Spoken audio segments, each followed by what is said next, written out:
Então vamos continuando, tá? Nós vamos tentar agora mostrar como essa normativa básica de pretensa, quimérica, tutela e proteção dos ecossistemas essenciais, elas são desrespeitadas em série na nossa realidade do Brasil profundo, tá bom? Então nós vamos usar o exemplo aqui dos questionamentos que, junto com o campesinato, com as comunidades de pequenos agricultores e pecuaristas da região lá onde eu atuo, do Vale do Paraíba, junto a essas demandas e reclamos desse pessoal que vive sendo asfixiado silenciosamente no anonimato das trincheiras do avanço do agronegócio industrial, eles têm trazido para a Defensoria, e a Defensoria tem construído ações civis públicas socioambientais para tentar traduzir, junto ao Judiciário e outros poderes, esse avanço irrefreado do monocultivo do eucalipto industrial para a produção de pasta de celulose, que é uma commodity, o mercado chinês, europeu, estadunidense, que vai lá, a commodity, a matéria-prima base, sem valor agregado nenhum, sem gerar emprego nenhum, como eles de forma mitológica afirmam que geram, né? Nós vamos ver aí, e volta já de valor agregado como embalagens de penduricalhos eletroeletrônicos que importam, que nós compramos deles, né? Celulares e tudo mais, televisões, eletrodomésticos, computadores, embalagens e materiais de limpeza, higiene pessoal, aí sim gerando valor agregado de produção de força de trabalho no sistema industrial externo. A gente manda a riqueza natural a título de commodity, matéria-prima, e a gente compra a mercadoria gerando emprego lá. E aqui, cada vez mais no êxodo rural e a miséria tomando conta, triunfando em cima dessas comunidades campesinas, né? Então, tudo que eu for falar aqui sobre o monocultivo industrial do eucalipto serve para qualquer monocultivo industrial em grande escala, seja de soja transgênica, de milho, cana-de-açúcar para etanol, porque o kit é o mesmo, né? Podemos avançar um quadro aí, fazendo favor? Quem está controlando aí? Ah, tá. Então aí uma foto aérea, né? Nós vamos falar um pouco dessa monocultura. Eu preciso fazer um contexto do que ela é, de como ela funciona, né? Como diz o grande geógrafo, professor da UERJ, o professor Carlos Walter Porto Gonçalves, né? Essas monoculturas industriais, eles se alicerçam num tripé, né? Biotecnologia, ou seja, muita ciência comprada e tendenciosa para funcionar como estímulo e fomento da acumulação primitiva do capital, concentração latifundiária, territorial, certo? E processos monoculturais. Segundo esse geógrafo, Carlos Walter Porto Gonçalves, um dos maiores do Brasil na atualidade, essas monoculturas industriais por si só, elas são uns equívocos, elas são grandes equívocos ambientais, porque elas não produzem alimento para sustentar a comunidade local, elas simplesmente são implantes artificiais para produzir commodities para serem negociadas em bolsa de valores, vocês vão ver aí, né? E o Vale do Paraíba, onde nós estamos tirando esses exemplos aí, que nós vamos compartilhar com vocês, né? Pode parar aí um pouquinho. Ele já sofreu vários ciclos de monoculturas industriais no passado. Para vocês terem uma ideia, o primeiro ciclo monocultural industrial foi o do café. Vocês já ouviram falar, um das primeiras ciclos econômicos importantes de exportação do Brasil, além do ouro, do gado, da cana, na época colonial do café, e foi implantado lá entre 1820 a 1870, no século XIX, né? Tem um relato de dois naturalistas, na época não eram ecologistas nem cientistas biológicos, mas naturalistas alemães, né? O von Martius e Johann Spix, que eles atravessaram essa região sudeste, em especial a região do Vale do Paraíba, onde eu atuo, por barcos pelo rio Paraíba na sua forma originária, ainda intocada, né? Em 1815. E eles registraram, em seus escritos que vieram para a nossa contemporaneidade, que o rio Paraíba, todo o Vale do Paraíba, desde a capital do Brasil, Rio de Janeiro, até a vila de São Paulo, ele era recoberto, 90% dele, por Mata Atlântica, que é o bioma natural. Toda essa paisagem que nós vamos ver era recoberta até 1820, no início do implante do monocultivo do café, Mata Atlântica. E à custa da exploração, da superexploração da mão de obra escrava, de técnicas agronômicas desastrosas, com queimadas e com o sofrimento da escravidão, eles simplesmente desbastaram. Em 5 décadas, trocaram a Mata Atlântica, cometendo um ecocídio sem proporções na história do Brasil, pelo implante de uma só coisa, de uma só espécie, que é o café, que é uma árvore exótica que veio de outras regiões do planeta, não é nativa do Brasil, plantando em uma área que vocês vão ver que geograficamente se caracteriza como mar de morros, né, em plantações de nível, sem curva de nível, como determina a boa agronomia, né, para evitar erosão, perda da fertilidade, sim, em linha de morro abaixo. Trocaram a riqueza da Mata Atlântica por uma coisa só chamada monocultivo do café. Para vocês terem uma ideia, o nosso bioma na nossa região é Mata Atlântica. Em cada hectare tem mais de 370 espécies de vegetais. São bilhões de animais, desde bactéria aos mais desenvolvidos mamíferos e tudo mais em cada hectare.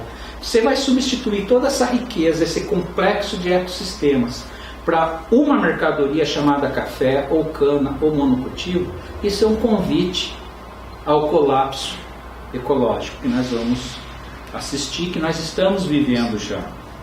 Não à toa, por causa desses erros, que em 5 décadas, de 1820 a 1870, a terra começou a ficar estéril, começou a se desertificar, a perder os nutrientes. Por isso houve o colapso do ciclo do café. Os barões do café ou se mudaram para suas chácaras colossais aqui na Avenida Paulista, para suas fazendas, era cheio de mansarda dos barões de café do Vale do Paraíba aqui, trazendo a sua fortuna para insuflar o início do processo de industrialização de São Paulo e do país, ou procurando terras férteis em outros locais do estado, como Fernandópolis, Votuporanga, Ribeirão Preto, porque lá, por esses erros, esse ecocídio que eu já falei, em 5 décadas exauriu a capacidade do solo. Lá é mar de morros, é uma região cheia de morros, montanhas elevadas, serras, enfim, como vocês vão ver na paisagem, das imagens coletadas por mim e pelos movimentos populares que a gente dialoga, tá? Então, nesse contexto, diante desse grau de infertilidade da terra do Vale do Paraíba, esse kit monocultural industrial só é possível lá à custa de muito agrotóxico, de muita biotecnologia e de muita grana dessas transnacionais. As mudas dos eucaliptos, elas são alteradas em laboratórios, tem genes alterados para elas aguentarem a efervescência, os ataques químicos de qualquer tipo de veneno, de agrotóxico, que eufemisticamente o agronegócio, a bancada ruralista chama de defensivo agrícola, mas a população que sofre chama de veneno, que são os agrotóxicos. Elas não sentem os agrotóxicos, elas se desenvolvem com eles. Mas os elementos naturais, as plantas naturais, os insetos benéficos, as bactérias que cuidam da umificação, da fertilidade do solo, não. Elas morrem com contato com aquilo. Primeira característica. Segunda, elas são programadas, clonadas no laboratório para ter um super crescimento. O eucalipto é uma árvore exótica que não é do bioma natural brasileiro. Dos 5 biomas do Brasil, Mata Atlântica, Pampa, Amazonas, Cerrado e Caatinga, ela não é daqui. Ela vem da Austrália, da Oceania, da Tasmânia, da Austrália, enfim. No seu habitat natural, da implantação da muda até a idade do corte da árvore, em média de 40 a 80 anos para eles crescerem. Essas mudas alteradas geneticamente, elas crescem em um ciclo de 5, 6 anos no máximo. Tem um super crescimento. Segundo dados da Empreendedoras, em cada hectare eles plantam no mínimo 2.200 árvores por hectare. Tem um rápido crescimento. 5 anos elas são cortadas em cortes rasos, seus toretes são transferidos, todo aquele bioma, para a planta industrial que fica em Jacareí, na região, e ali é transformada em pasta de celulose para exportação para o Porto de Santos e outros portos, para esses mercados que eu falei. Tudo bem? Até entenderam, né? Só por isso eles avançam Se você plantar um alface, uma couve, você tem que lutar muito com a terra, investir muito ali para tentar dominar, revitalizar algum gomo de fertilidade da terra. Sem agrotóxico, nada, porque a terra já está esgotada por esses ciclos insanos de exaurimento econômico de monoculturas passadas e a atual. Aí nós temos uma vista do centro da cidade histórica de São Luís do Paraitinga, que fica entre Taubaté e o litoral, Ubatuba, né? E vocês veem que a malha urbana da cidade, os casarios, já está sendo enclausurada, encarcerada pelo eucalipto, nos morros, nos topos daqueles morros, que é APP, você já vê os eucaliptos avançando até pela malha urbana, né? Segundo dados, orientações da OMS, Organização Mundial da Saúde, por questão de segurança alimentar, esses implantes monoculturais, eles não podem nunca avançar mais do que 5% da área agricultável de cada município, né? Então, você deveria fazer um zoneamento agroecológico para demarcar o que é unidade de conservação, se tem no município, algum parque, alguma área de reserva de vida selvagem, estação ecológica, né? Alguma floresta. O que é APP, morro, encosta, curso hídrico e tal. E o que é a área agricultável, as planícies, as várzeas. E dentro da parte agricultável, limitar em até 5% esses implantes, sob pena de uma insegurança alimentar, caso haja algum revertério climático. E o município de São Luís já está tomado de 25% a 30% da sua área agricultável desse monocultivo. Pode avançar um pouquinho, faz favor.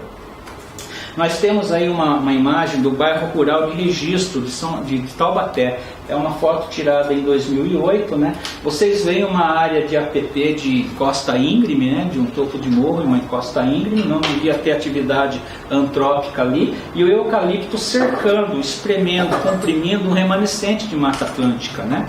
Por normas ambientais, esse tipo de atividade tinha que ter um corredor de afastamento de no mínimo 100 metros de largura de remanescentes do bioma nativo.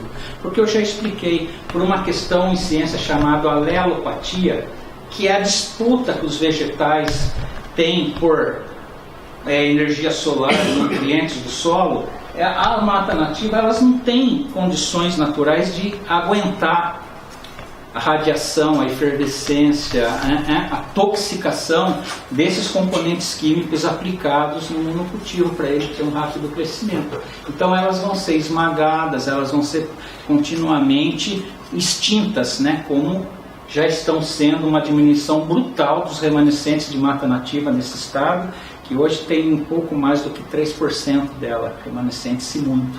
E esses processos com os monocultivos, com a contaminação desses agrotóxicos, já que são implantados contra a lei em encostas, em topo de morro, em cada chuva, há a contaminação desse rastro de veneno nesses remanescentes. Daria para avançar, fazendo um favor? Nós temos uma foto aérea do avanço do monocultivo em áreas de topo de morro, encostas com mais de 45 graus. Estão vendo? APP, área de preservação permanente. E são plantados em linha de morro abaixo, sem ser no nível de escala, de acordo com a curvatura do morro, para evitar a erosão em degraus, né? Evita a perda mínima de erosão, de fertilidade, de nutrientes do solo. Tudo no morro abaixo, tudo mais. Se uma comunidade de pessoas pobres, em desespero habitacional, expulso de um lugar por força do avanço de algum interesse especulativo, não tivesse onde morar e construísse seus muquifos, seus casas de barracos, em meia hora saía liminar. Em meia hora o Ministério Público entrava para ação. Essas empresas podem tudo, né? Daria para avançar mais um pouquinho? Aí pode avançar, nós já temos essas imagens aí, né? Aí é uma foto emblemática, né? Aérea, que nós conseguimos emprestado um helicóptero do Exército, da base do Exército lá em Taubaté, em 2010. Nós fizemos um rastreamento para levantar essas provas, essas fotografias, que nos servem também no arquivo probatório nessas ações que a gente questiona esses impactos. É a bacia do rio Una, em Taubaté. Esse rio, ele abastecia até pouco tempo atrás a população de Taubaté, de Tremembé. Ele é tombado por decreto pelo município de Taubaté como uma reserva hidráulica, pela importância cênica e por fonte de fornecimento de água potável. É uma unidade de conservação ambiental constituída por um decreto municipal em 95. por ser um manancial de água da cidade, né? E por ser unidade de conservação, nós vimos lá, de proteção ambiental, não podia ter atividade antrópica. Primeiro porque é unidade de conservação. Segundo porque tem várias APPs aí, morros, colinas, encostas ígneas, e esse serpenteamento sujo, roxo lá no fundo, é o rio Una, né? Pelas normas ambientais que nós vimos, né, além de ser tudo uma unidade de conservação, tinha que ter um afastamento. O rio Una tem 8 metros de largura. Tinha que ter um afastamento de no mínimo 30 metros de cada margem dele do eucalipto. O eucalipto está comprimindo, chegando bem perto do leito. Não atua hoje, ele está com sua capacidade de vazão aniquilada, totalmente assoreado, poluído, sujo, e não serve nada para abastecer cidade nenhuma. Hoje nós tiramos a nossa água comercializada pela Sabesp do super explorado e poluído Rio Paraíba do Sul.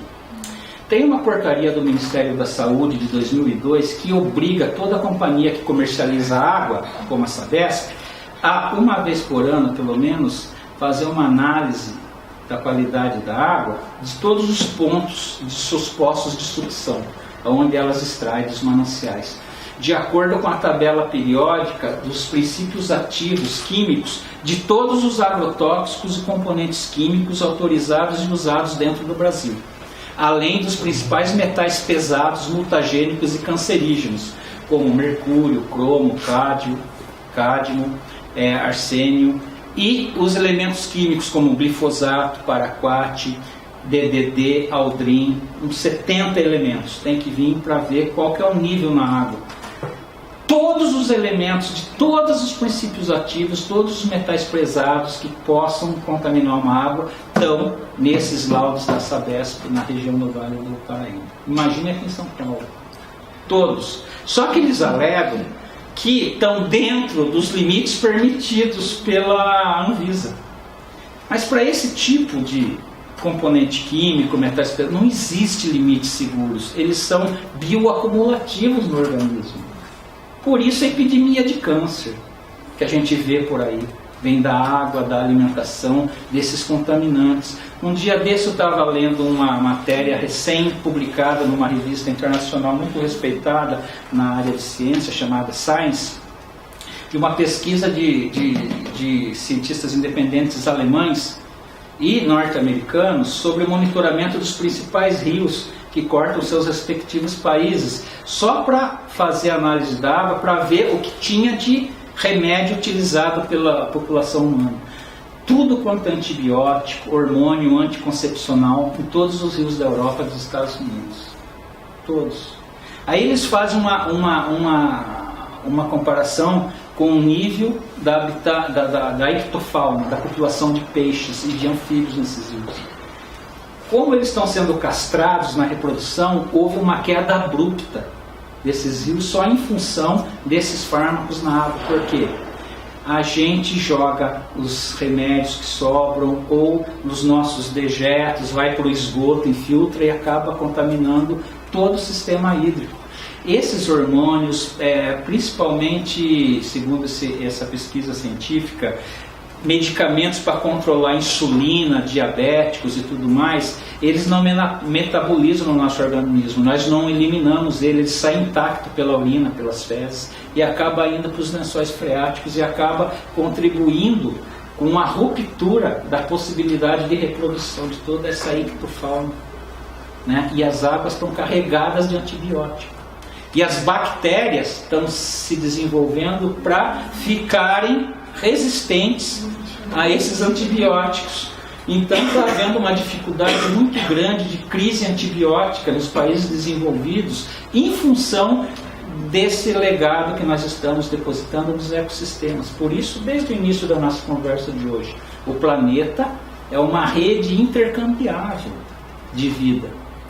A gente pode não dar muita importância para um córrego, para um poço, para um sapo, para um peixe, mas é essencial o que nós estamos causando nessa nossa vida artificial com relação às possibilidades mínimas do planeta continuar regulando a vida, né? Mas aí unidade de conservação, legislação que regulamenta a APP. Pode avançar, faz favor. Nós temos então um processo de arenização, desertificação mais popularmente conhecido, né? Então nós temos aí, como isso é implantado numa região de mar de morro, cheio dessas figuras de proteção ambiental, né? Eu já falei da importância dos topos de morro, né? Tem até um estudo de um dos maiores cientistas brasileiros, o geógrafo Azir Absaber, né? Chamado Projeto Floran, desenvolvido no Núcleo de Ciências Avançadas da USP em 88, que eu tive a oportunidade de ler. Ele fala que na região de mar de morro, os morros têm que ter cobertura com mata nativa. Não pode haver qualquer interferência humana, sob pena de perda da qualidade de água, rebaixamento dos lençóis freáticos, desertificação e exaurimento das fontes dos mananciais da região. E aqui o eucalipto, ele de 5 em 5 anos ou de 6 em 6 anos, como eu falei, ele é cortado em cortes rasos e transformados os toretes em biomassa para a produção da commodity. Tudo bem? Então, todos esses milhares e milhares de hectares contínuos de terra fica totalmente desnuda, sem proteção natural nenhuma, sem qualquer tipo de mínima roupagem contra elementos climáticos, contra chuva, vento e tudo mais, em função das chuvas, das enchentes, dos enxurros que desse desflorestamento maciço causa. Começa a vir em abundância todos esses detritos de toneladas e toneladas descontroladas, sem controle algum dos poderes públicos de agrotóxicos, vem para onde? Para rios, contaminando as águas, os sistemas hídricos, o assoreamento, mais barro, e os rios acabam perdendo sua capacidade de vazão, e qualquer chuvinha que seja já transborda e causa as enchentes que a gente costuma conhecer. Mas aqui existe um outro fenômeno chamado em ciência, chamado exportação de campo. E existe até um preceito sagrado das escrituras sagradas da Bíblia que do pó nós viemos e do pó temos que retornar. No ciclo natural, uma árvore no meio do seu bioma originário, depois de cumprir a sua maravilhosa jornada de vida por 800 mil anos, uma super paineira, uma araucária, ela cai e ela começa a se decompor em função de um conjunto de atividades de animais microscópicos, bactérias, seu processo de decomposição. Aquele apodrecimento não é um luxo, é para devolver todos os nutrientes que, na sua vida maravilhosa, ela usufruiu do sistema natural. Ela devolve para o solo, mantendo aquele ciclo de autofecundação do planeta Terra, na floresta e tudo mais. Aqui, os eucaliptos clonados, eles são cortados e toda aquela biomassa não é devolvida para o local onde eles cresceram. É transformada em commodity para exportação, o que aumenta o processo de perda de fertilidade do solo, porque não há devolução orgânica no território. E todas essas calamidades monoculturais de antigamente se repetem nesse ciclo, aprofundando o processo de perda de fertilização em massa de todo esse bioma das várias regiões do Brasil. O eucalipto não tem só aqui no estado de São Paulo, já está no sul de Minas, no devastado norte do Espírito Santo, em Eunápolis, no sul da Bahia, estão transformando o cerrado num imenso eucaliptal, já está no Amazonas, no Pará, no Tocantins, né? E esse é um tipo de impacto totalmente sem medida por parte dos poderes públicos. Daria para avançar mais um pouquinho? Aqui é uma imagem contínua, né, do imensa gama de deflorestamento, né, de perda, de desnudamento de valores monumentais de terras seguidas. Poderia avançar mais um pouquinho? Aí nós temos também um outro foco de impacto de socioambiental violento, que são as construções de estradas. Nós conversamos aqui na primeira parte das nossas reflexões sobre, a priori, algumas atividades humanas que são altamente impactantes e exigem a construção prévia de EIA-RIMA, um debate social através de audiências públicas. Uma delas é estrada de rodagem. eles abrem quilômetros e quilômetros seguidos de estrada de rodagem para transportar os toretes na época do corte para a planta industrial de pasta de celulose, sem qualquer monitoramento do estado, do município, seja lá o que for. Qualquer um de nós aqui, se quisermos construir uma casa, uma edícula, uma garagem, temos que ter IPTU, licença e autorização, um monte de fiscalização, CNH, radar em todos que eles gravitam acima do bem e do mal. Não tem licença nenhuma. Totalmente sem qualquer controle, desmensurado. Não à toa esse passivo ambiental violentíssimo, né? Então essa disfuncionalidade, esse tipo de injustiça ambiental que a gente vive nesse país. Daria para avançar mais um pouquinho? Pode avançar aí, a gente já conversou sobre isso, né? Aí nós temos o final do ciclo, que são o exaurimento das áreas.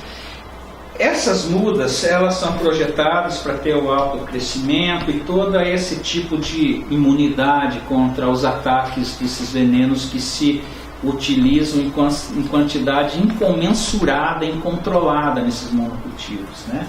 E elas são projetadas para ter rebrota, 3 ciclos de rebrota. Então, geralmente, esses ciclos monoculturais, eles duram de 15 a 18 anos. Depois ela perde a força e não consegue mais rebrotar, porque nem com veneno, nem com biotecnologia, aquele solo aguenta mais a produzir. E a devolução, além das propriedades diretas das grandes empreendedoras, elas usam um sistema que eles chamam de fomento. Eles arrendam terra dos sitiantes e tal, e eles pagam até bem, 15, 20 mil por mês, até uma quantia significativa. Mas no fim do ciclo, eles devolvem a terra assim. É uma fazenda, uma das que já teve todo o ciclo de 20 anos de exaurimento de eucalipto arrendado para uma grande empreendedora, né? E nessa fazenda foram secas, segundo os donos, os sucessores dos proprietários originários, 27 nascentes dessa fazenda, né? Isso aí é um rio que foi seco, né? E com milhões e milhões de toretes enraizados ali. Como eu falei, são 2.200 pés de eucaliptos por hectare. Para vocês poderem transformar isso numa coisa usualmente rentável, você tem que destocar esses raízes. São bilhões de raízes. Ninguém consegue fazer isso no MUC. E ninguém tem dinheiro para pagar o destocamento mecânico, que é muito caro. Então vem, no fim do ciclo, essa paisagem lunar. Entendeu? Com esse processo de esterilização massiva dessas terras, desses fragmentos. Daria para avançar mais um pouquinho?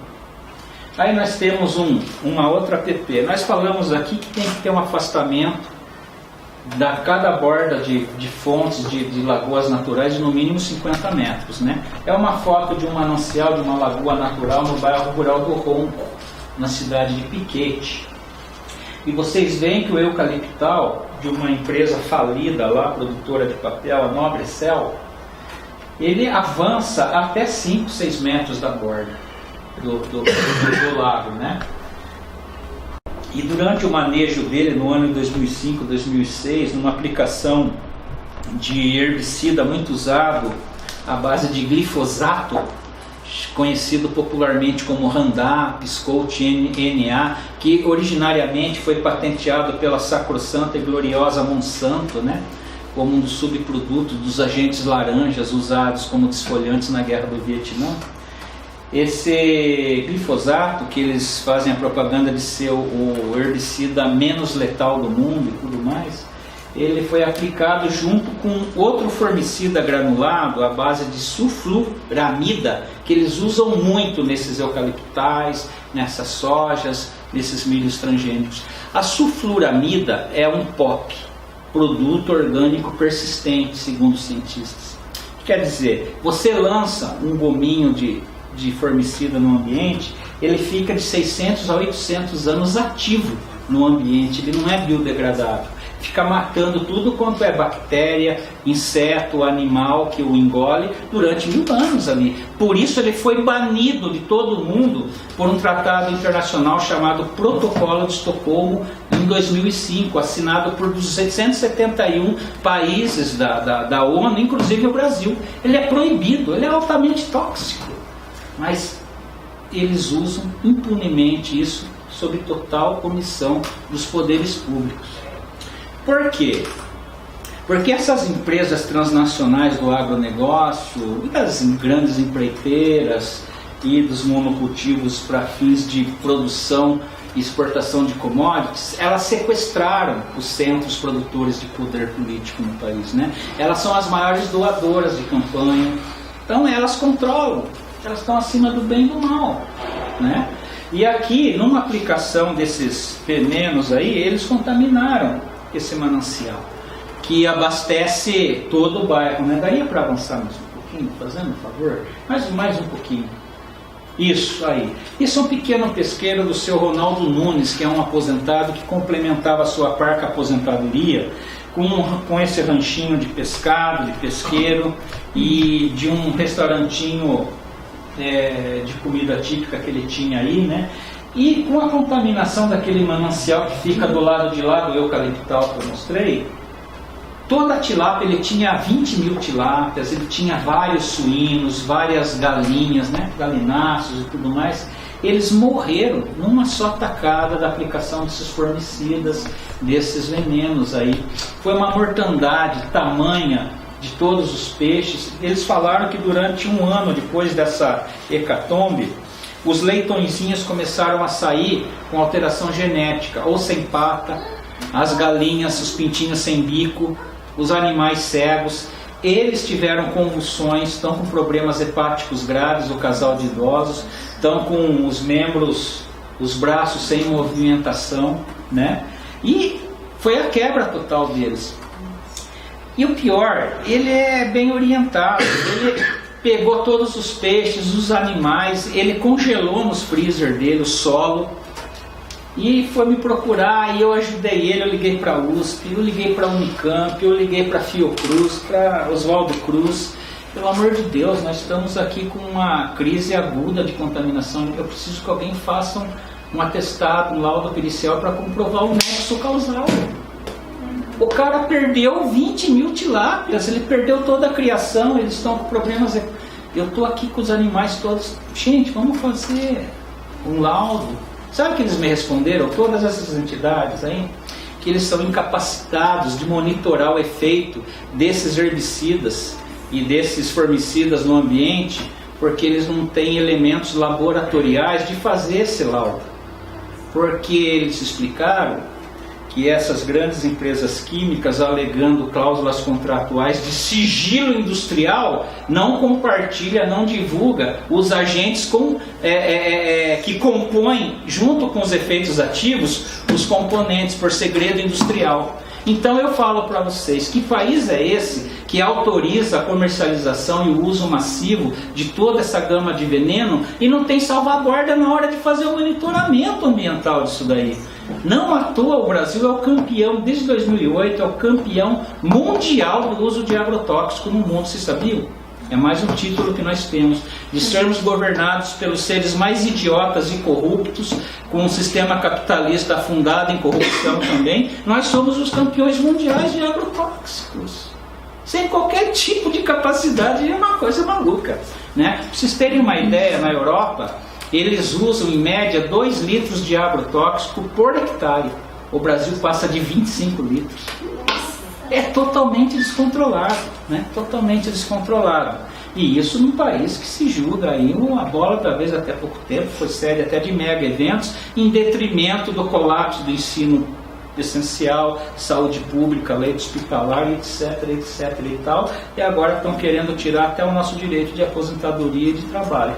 Enfim, esse é o retrato aí dessa dicotomia entre projetos civilizatórios de progresso econômico para uma casta restrita e seleta a qualquer preço, e o grande interesse da comunidade afligida por isso, que somos nós.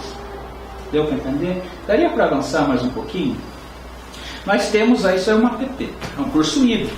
Tem meio metro esse riozinho aí, né? Mas não podia ter atividade nenhuma. Nós temos mudas de eucalipto juntinho dele.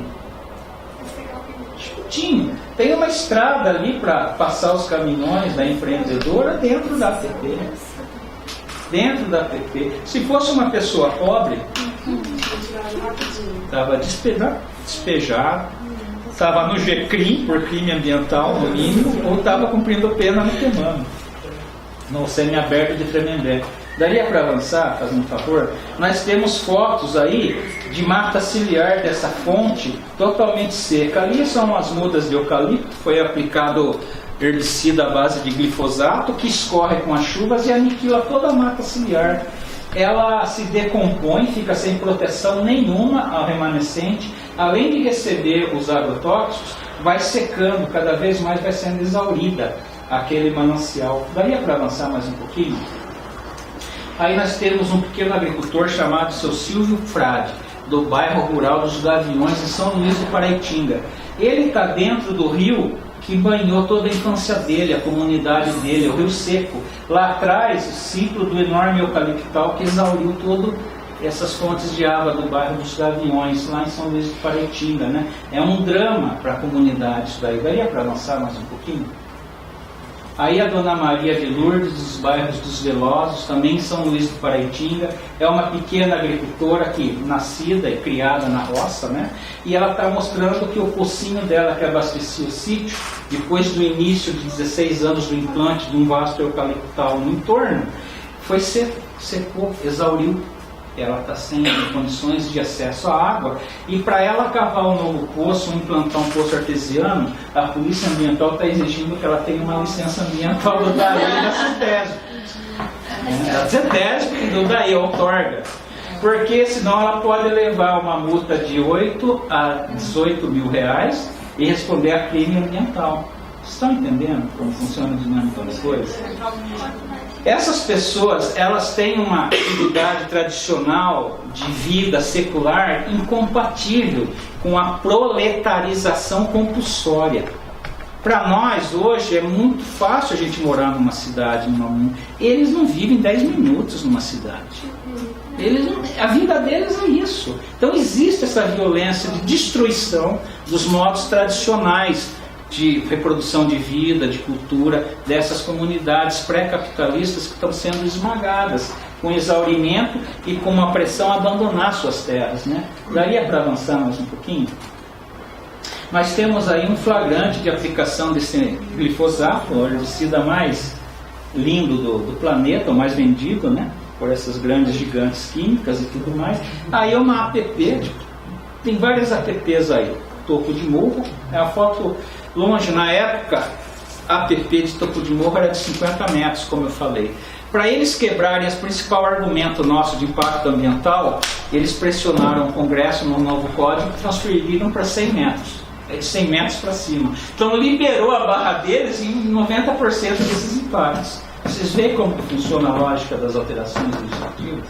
Então, aí, além de aplicar o glifosato nessas áreas de declive, com as chuvas ele vai caindo e ele está amarelecendo, ele já está matando a mata ripária e está contaminando o manancial de uma mega fazenda pertencente à Fibria, Sertãozinho 2, que está instalada dentro da zona de amortecimento do Parque Estadual da Serra do Mar, no núcleo do Parque Santa Virgínia, em São Luís do Paraitinga.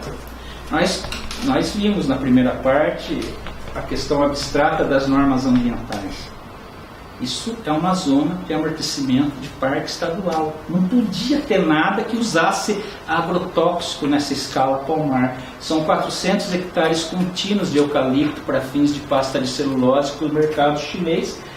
E eu tenho várias pessoas, campesinos, quilombolas, que estão respondendo por crime ambiental.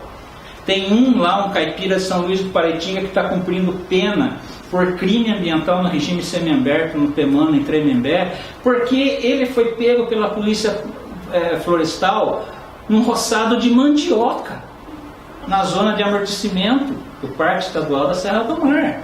Eu tenho quilombola que está sendo processado criminalmente, que, como eu expliquei no começo, todas as comunidades originárias, elas têm seus territórios, não por acaso, inseridos nos fragmentos sossobrantes dos maciços florestais que sobraram ao modelo econômico insano que a gente está inserido, tudo bem? Não porque o parque que protegeu a Mata Atlântica que sobrou, porque aquelas comunidades por 500 anos é que protegeram. Elas estão ali muito antes de existir a sociedade moderna. Enfim, mas elas estão ali convivendo em harmonia, em sustentabilidade com os ciclos naturais. E para roçar 50 metros quadrados de gramínea para fazer uma quermesse numa festa devocional, a polícia florestal foi lá e autuou por crime ambiental. Aí uma outra quilombola que estava construindo uma casa para sua filha dentro do está respondendo processo criminal por crime ambiental. E assim aos milhares, porque está dentro de uma unidade de conservação. Aí eu pergunto para vocês, essas empreendedoras podem? Não tinha que estar dentro daquele nível baixinho de ser prejudicial? Tem lei, exatamente, em baixo impacto. Aí, quando eles me chamam, a gente vai, entra no processo, junta tudo isso, faz esse diálogo e a gente defende. Mas quem sabe essas leis? Quem maneja essa dicotomia entre conflitos de sociedades comunitárias vulneráveis pré-modernas e o avanço do capitalismo? Quase ninguém conhece. Na faculdade não ensinam, os advogados não sabem. Eles vão lá e fazem acordo. Deu para entender? Não entra no mérito para discutir profundamente além de como é perverso o sistema capitalista contra essas comunidades. Eu estou tentando fazer isso junto com os advogados da nossa rede de apoio, advogadas, a gente está tentando fazer isso agora, entendeu? Em inquéritos civis para demolição dessas casas, estamos tentando dialogar com essas outras agências repressores do sistema criminalizante da pobreza. A gente está, a maioria das pessoas, nós estamos tendo esse diálogo com vocês para vocês terem essas informações. Não tem essa visão além das informações distorcidas passadas pela mídia corporativa. É totalmente insano fazer termo, porque com a Fibria, com a Suzano, com essas grandes empresas, a Aracruz, eles podem tudo. Gente, vocês estão vendo aí. Vocês estão vendo aí. Eles pairam acima do bem e do mal. Então eles são os grandes doadores, eles são os grandes pauteiros, né? Vamos voltar ao século XIX, vamos acabar com regras trabalhistas, vamos fazer a mulher, o homem trabalhar 12 horas por dia, 80 horas. Eles estão fazendo o que eles querem, e de forma muito mansa, muito pacífica. Eles estão fazendo uma reforma constitucional. Eles estão destruindo o mínimo de estado de bem-estar social. Se fosse na Europa, já tinha virado. Os defensores, as defensoras públicas dessas comunidades violadas, eles não querem meia boca. Eles querem tudo. Eles querem justiça. Eles querem que se cumpra a Constituição e os tratados internacionais de direitos humanos. E que isso aqui, essa injustiça e hipocrisia socioambiental, se reverta. Porque não é assim que funcionam os sistemas ecológicos e de produção alimentar. Daria para avançar mais um pouquinho? Esse é o seu Zé Leite, infelizmente morreu de câncer no pâncreas, mas é uma grande testemunha. Até gravei um depoimento meu. Ele é de Taubaté, lá do bairro do Una, em Taubaté.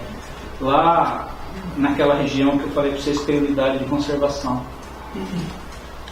Ele é nascido, criado, infelizmente, por câncer, né? Como eu já falei, faleceu.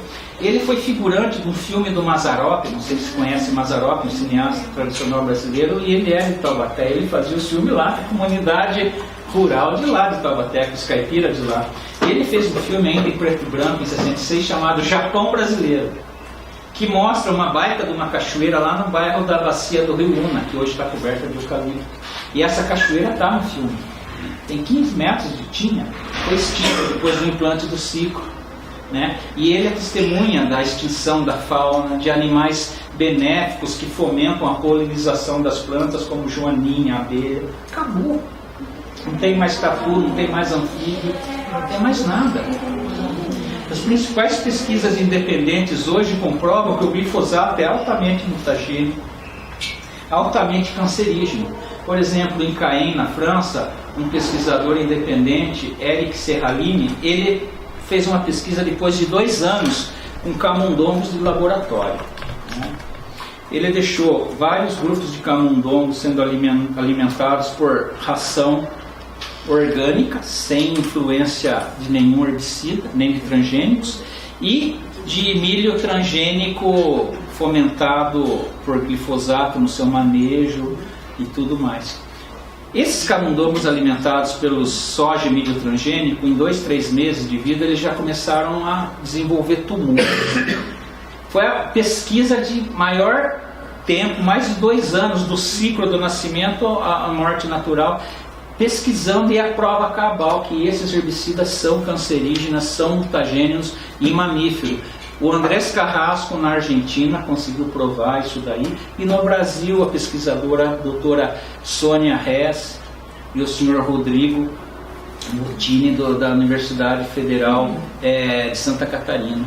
Eles provaram que os glifosatos, esses agrotóxicos, esses formicidas caídos na água, eles aniquilam toda a rede de anfíbios, de peixes, de larvas, e tem um abalo violento na saúde dos mamíferos, inclusive causando cânceres em mamíferos e potencial cancerígeno na espécie humana. Então são elementos que precisam ter um monitoramento de controle. Eles comercializam como não tivesse amanhã aqui, sem qualquer controle dos poderes públicos, né? Podia avançar mais um pouquinho, fazendo favor? Vamos avançar mais um pouco, falei bastante de contaminação, né? O seu Ronaldo Nunes lá, coitado, que quebrou o pesqueiro dele. Pode avançar, faz favor. Pode avançar, vai ser o fim do ciclo. Pode avançar. Queria falar um pouco sobre, como não tem subbosque, o exaurimento, a pobreza do solo no fim do ciclo do eucalipto, né? Totalmente ressecado. Pode avançar mais um pouquinho. Aí parar. Isso é bem emblemático sobre a questão do êxodo rural. Essa é uma foto marcante de 1952, de um bairro rural dos Gaviões também, São Luís de Paraitinga, bastante afligida pelo avanço do monocultura. Tinha uma capela chamada Nossa Senhora da Água Santa, um local sagrado de devoção, em que essa comunidade do bairro rural havia como sagrado. E vocês veem o número enorme de pessoas, crianças, mulheres, homens, indo para a capelinha construído em mutirão por eles, que eles tinham como sagrado, né? Você vê que a inversão da concentração do territorial na mão dessas empreendedoras, eles acabam cercando esses locais sagrados da comunidade, eles põem cadeado nas cercas, impedem as procissões, impedem que as comunidades tenham contato com seus atos devocionais seculares, né? Isso acaba, junto com toda essa gama de impactos, a provocar o êxodo rural dessas comunidades. Elas não conseguem mais viver no meio do nada. Não à toa as comunidades campesinas apelidaram o eucalipto de deserto verde. Eu já passei várias vezes por eucalipto fazendo levantamento de campo, coletando imagens. Não houve nada, não tem nada. Nenhum animal, por mais estoico, corajoso, heróico que seja, ele vai se intocar, ele vai pôr seu ninho num negócio que vai ser cortado de 5 em 5 anos. Como ele vai aguentar as agressões dos venenos dos agrotóxicos? Ele não tem condição de aguentar. Esse papo deles que eles plantam floresta é a maior mentira, o maior mito. Isso não é floresta, não é floresta de uma coisa só. Floresta é um bioma diverso, entendeu? Não é uma coisa, não precisa, a floresta não precisa de intervenção humana para ela se desenvolver. Ela se desenvolve pelos ciclos de vida da natureza. E vocês veem aí essa foto, agora vocês podem avançar, fazendo um favor. Hoje é a igrejinha abandonada, cercada pelo eucalipto e tudo mais, né? E as pessoas vão embora, porque não tem mais condição. Há várias ermidas que são para o povo da terra, das comunidades campesinas. Isso é muito importante para eles manterem os laços comunitários. Eles perdem o enraizamento cultural através dessa concentração fundiária na mão de 2 ou 3 empresas, né? Eles ficam proibidos de terem acesso aonde eles cresceram. Pode avançar um pouquinho, fazendo favor. Essa outra capelinha abandonada e tudo mais, pode avançar. Aí você vê uma grande fazenda, né, com cadeado ali, de eucalipto, um topo de morro para variar e tudo mais. E ali a população não pode mais passar, não pode, a capelinha está ali dentro, então não tem acesso aos atos, aos ciclos de atos devocionais. Então, para vocês, acho que aí já deu para a gente ver algum dessa dicotomia, dessa disfuncionalidade existente entre as normas que foram construídas às duras penas no país e no mundo para tentar preservar os chamados ecossistemas essenciais, né? E a realidade do Brasil profundo. Volto a repetir, a água, ela não nasce nas cidades. O oxigênio, ele não nasce na Coca-Cola. Certo? A fertilidade do solo, da onde já é a semente, da onde produz os alimentos, os animais que nós consumimos, eles não nascem na rede Pão de Açúcar. Vocês estão entendendo? A gente depende de coisas que nós não dominamos. Nós vivemos uma vida absolutamente artificial, totalmente distante desses significados, desses significantes. O sistema, o modelo econômico que fomenta essa sociedade egoísta, individualista, consumista, deixa um passivo ambiental violento, não só nisso, mas na industrialização sem controle, em toda essa agressão e contaminação aos sistemas hídricos, à atmosfera, né? E se todo mundo quiser consumir como um texano médio, alguém de Nova York ou a nova classe média da China, 500 milhões de negros da classe média da China, a gente precisa de 9 planetas terras. 9. Mas a gente só tem um. Esse é o resumo da ópera na questão da crise ambiental. Nós só temos um. Então, eu sempre falo, para que tanto papel? Pra que tanto... Eu, quando eu vou comprar a pasta de dente, eu deixo lá para um homem do supermercado. A caixa, eu não preciso da caixa, só quero a bisnaga. Tem perfumes que ele é desse tamanhinho, perfume caro. Ele vem dentro de uma caixa, que essa caixa está dentro de outra caixa, essa caixa está dentro de outra caixa. Para que sapato vem com caixa? Por que tem tanta caixa, tanto papelão? Tem papelão até na carne, dizem aí as más línguas. Né? Gente, por que as pessoas, a burguesia endinheirada quer trocar de carro de 2 em 2 meses? Não é carrinho não, é micro-ônibus. Cada carro daquele é um pedaço do planeta. É um pedaço do planeta. Então, esse fetiche que Marx fala com um acerto genial da mercadoria imposto para a gente, nesse mundo de alienação social deslumbrante, né? Para que consumir? Só se precisar. Para a gente viver, o essencial é pouca coisa. O que mais interessa é cultura, literatura de qualidade e conhecimento com fontes seguras. O resto a gente se vira. A gente tem que pensar no planeta como um organismo vivo. É a nossa casa no universo. E a gente depende dela.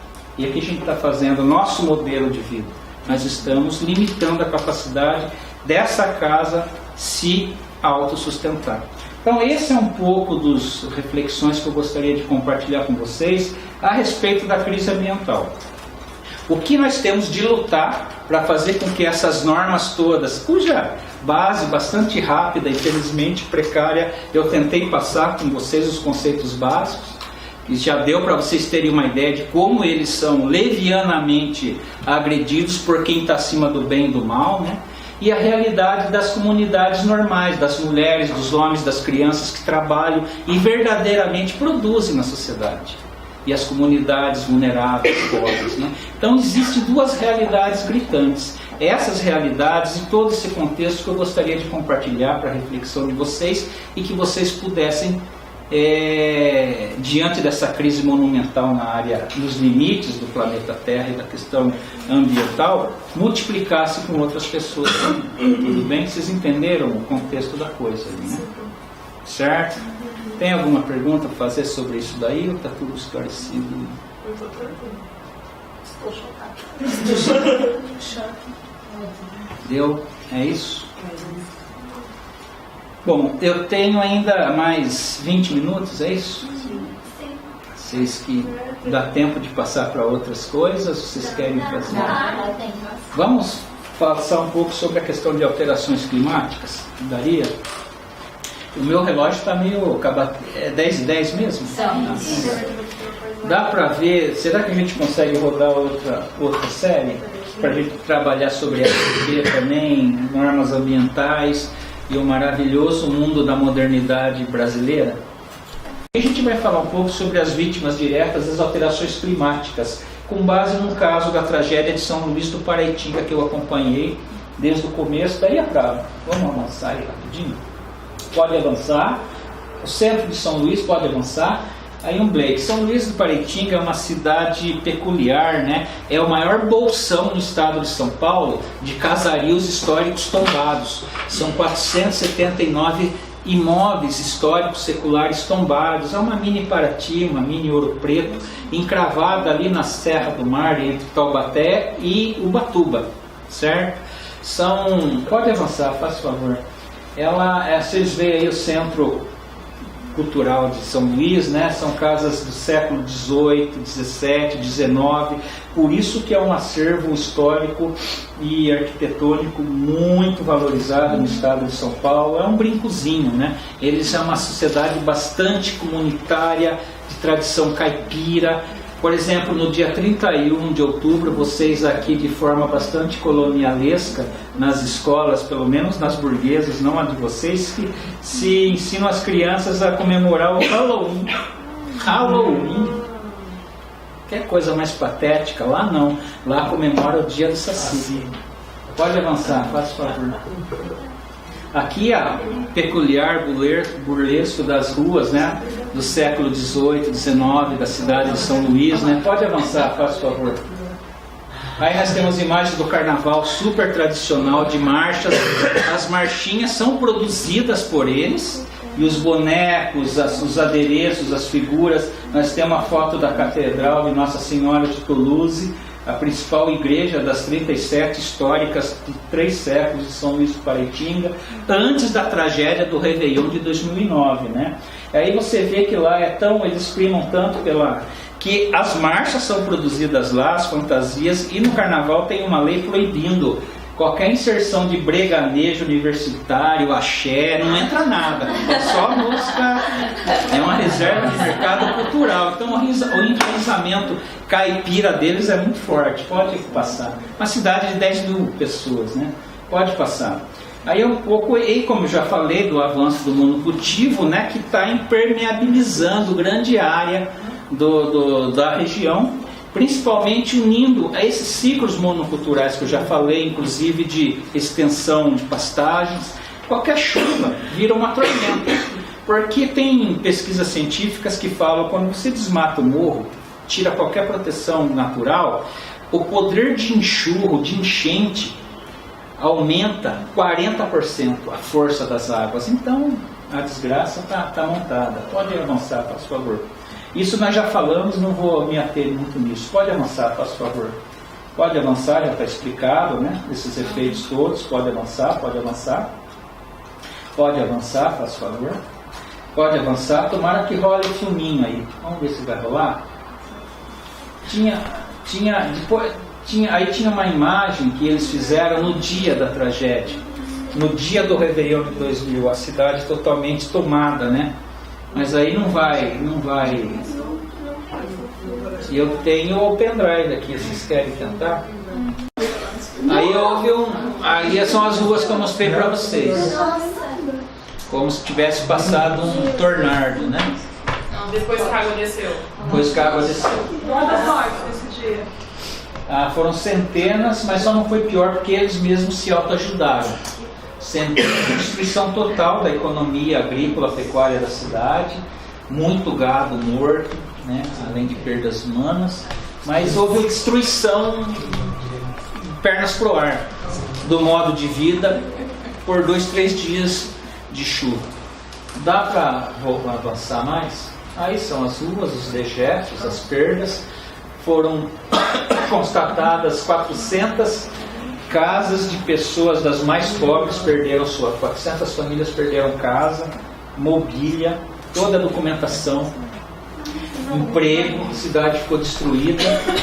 E nessa paisagem aí, como eu já tinha uma parceria com a comunidade lá por os questionamentos socioambientais derivados do cultivo do eucalipto, aí está o governador de então, né, o conhecido José Serra e tal, dizendo, não, deixa comigo, eu resolvo, não sei o que, os escombros da catedral. E eu fui chamado, junto com esse campesinato, a ajudar, tentar. E eu comecei a fazer visitas nos locais de abrigo de refugiados ambientais, que eram as escolas, as creches, as igrejas que sobraram, quase todas destruídas. As pessoas foram abrigadas lá provisoriamente, e uma das maiores exigências deles eram informações objetivas, que é o direito humano primordial, direito à informação, direito à transparência. E não tinha, porque eles falaram que ninguém tinha ido nas creches, nas escolas, nas igrejas, falar com eles de como ia ser feito, como que eles iriam poder pôr um rumo nas suas vidas, não tinha. Então eles pediam essas informações, mas eu não sabia o que responder. Quem que sabe fazer alguma coisa num negócio desse? Então, o que nós começamos a organizar, junto com a comunidade? Uma audiência pública. Então, a Defensoria, junto com o movimento de pequenos produtores rurais de São Luís, a comunidade atingida, nós começamos a organizar. Dentro do centro católico, o único espaço grande que sobrou lá da tragédia, fazer uma audiência pública à noite. Acho que foi a maior reunião coletiva, foram mais de 1000 pessoas. Nós convidamos desde o governo federal, o BNDES, a Secretaria Estadual da Saúde, da Condefat, da Cultura, ligada ao patrimônio histórico, da Habitação, CDHU, a Electro, a Sabesp, a prefeita de então, as secretarias de habitação do município, e para tentar dar as informações. Então cada cidadão tinha 5 minutos para perguntar, porque eles perguntavam para mim, vocês vão perguntar para quem, tem que dar resposta, para essas pessoas envolvidas. Pode avançar, né? Então foi a primeira operação conjunta lá que nós fizemos em termos de coletividade. Quando eu falo ações coletivas, não é só demanda judicial, é qualquer tipo de ação, inclusive extrajudicial, visando amenizar ou solver um conflito local, regional ou irradiado como um todo. Deu para entender? Então esse tipo de ação extraprocessual, ela é útil, principalmente para dar às pessoas que ela querem de primeiro, que é as informações. Então a reconstrução, a audiência pública. Então nós fizemos, vocês podem ver, era um altar improvisado, uma igreja lá que sobrou, né, uma das poucas. Aí está eu, o Carlos Loureiro e o Marcelo Toledo, né? O Carlos Loureiro, na época, era o defensor que coordenava no seu início. A Defensoria Pública aí estava bem no início, né? Isso foi em 2009, tinha 3 anos. Né? E algumas autoridades dessas entidades aí. E o Núcleo de Habitação e Urbanismo me ajudou a fazer essa audiência. Pode avançar. Nós temos aí a plenária, né? Totalmente lotada, não cabia mais gente, tinha gente até lá fora e tudo mais. E nessa audiência, junto com essas, nós conseguimos fazer uma pressão popular dos poderes. E uma das coisas que se reclamava muito nessas visitas, nesses guetos de refugiados, é: doutor, eu não tenho casa, não tenho nada, e estão me mandando conta de água, de luz, carnê de IPTU, não tenho nem roupa, não tenho documento, não tenho nada. Porque o sistema capitalista, ele é louco, né? Ele não para, ele não pode parar. Então, eles não tinham mais como aferir o consumo, mas eles começam a mandar a cobrança por estimativa dos últimos 6 meses, fazem a média e mandam a conta. E todo mundo desesperado e enraivecido, né? E eu não sei para onde eu vou, como que vai ser, e ali nós conseguimos, pressionando, construir acordos coletivos nós fizemos com que a Sabesp e a Electro, com containers, estabelecesse um escritório emergencial na praça central da cidade para cancelar todas essas contas, todas, de luz, de água, todas. Nós conseguimos uma moratória de juros bancários dessas contas de IPTU por um ano. Nós conseguimos linha de crédito de agências de investimento para comerciantes pequenos e médios, em linha sem juros, juros zero, para eles tentar reconstruir seu comércio, para reativar a economia da cidade. Nós conseguimos fazer com que a CDHU construísse, prometeu construir em 1 ano e meio, e entregou. Precisavam de 400 casas, 300 famílias até hoje estão sem habitação. Construíram 110 unidades habitacionais até hoje só, 7 anos depois, ainda falta mais 300. Mas construíram 110, e muita gente que não tinha casa. Nós conseguimos estender um auxílio aluguel social por parte do Estado por por mais um ano ali para até as pessoas poderem conseguir se reerguer e tudo mais. O mais importante, que seria a questão da indenização pela perda deles, não houve possível porque o Estado e o município não reconheceram, nenhum órgão estatal reconheceu a responsabilidade, porque a culpa é de Deus. Deus existe. De Deus. Pode avançar, vai avançar. Daí, para atender a questão indenizatória, eu fiz um atendimento monstro, um dia, das 8 da manhã até as 8 da noite, com mais 20 outros defensores públicos arregimentados que se voluntariaram a me ajudar lá, fazer o atendimento de todas as famílias que perderam mobiliário e casa, pobres lá, para a gente delimitar as causas, as origens, as perdas e as responsabilidades pelo evento. Pode avançar, faz favor. Acabou a luz no meio da audiência pública, terminamos com luz de vela e tudo mais. O povo estava tão engajado que eles não quiseram sair nem no escuro. Pode avançar. Não está avançando? Aí a gente se reunindo, eu estava explicando para os defensores o que eu queria de informação para avançar. Aí as famílias começando a chegar lá naquele centro católico, né, onde nós fizemos a audiência pública um mês depois. Aí os nossos colegas defensores voluntários começaram a atender junto com os estagiários e tal, toda essa gama. Pode avançar. Aí o Jairo Salvador, um grande defensor, um dos maiores do Brasil, estava ajudando a atender isso daí. Pode passar. E aí nesses atendimentos a gente descobriu que ninguém tinha mais documento. Tivemos que recuperar todos os documentos dele. Nós conseguimos, naquela audiência pública, inclusive nós vamos ver, quando declarado estado de calamidade, um dos efeitos imediatos é que as pessoas que têm conta em fundo de garantia automaticamente seja liberado até R$ 6.220 para a pessoa. Conseguimos essa liberação para quem tinha, né? E a gente constatou que 99% da comunidade pobre, elas tinham casas construídas pela CDHU e pela prefeitura, pasmem, na beira do rio, em área de APP. No Morro do Cruzeiro, em Costa Íngreme. Os pobres moravam ou na beira do rio, ou no morro, em Costa Íngreme, tudo em APP. Tudo com um estímulo, fomento dos poderes públicos. Os poderes públicos construíram a casa, fizeram uma planta, os poderes públicos que autorizaram a ida de água, luz, cobravam imposto, tudo em área de APP. E aí eles falam que a culpa é da natureza, não tem responsabilidade. Aí, com base nisso, nós entramos com uma ação civil pública socioambiental, coletiva, né? Sustentando que o desastre ele foi misto pela normativa de classificação de desastres internacionais e no Brasil. Desastre puro é aquele que não tem qualquer interferência com atividades humanas. Vamos supor, um meteoro. Mas a maioria dos desastres climáticos eles são mistos, porque ou eles são causados ou os efeitos são exponenciados, aumentados, dimensionados por ausência ou ação humana.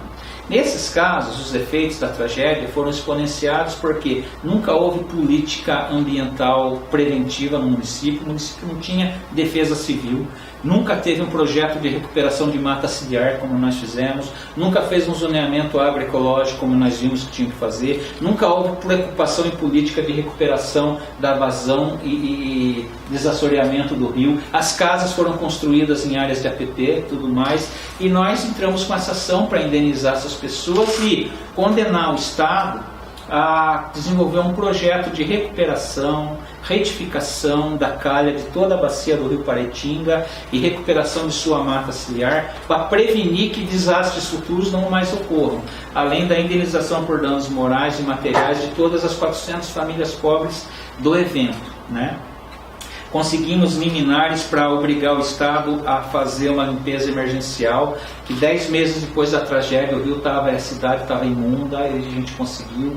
Nós bloqueamos as doações humanitárias porque houve uma repercussão imensa na época desse desastre e começou a abrir conta em bancos públicos e muita gente de toda a região, do Brasil todo, começou a depositar e nós descobrimos que tinham quase R$700 mil, quase R$1 milhão nessas contas. que estavam sendo desviados pela prefeitura para reformar o prédio da prefeitura e não tinha chegado a nada para as vítimas super revoltadas.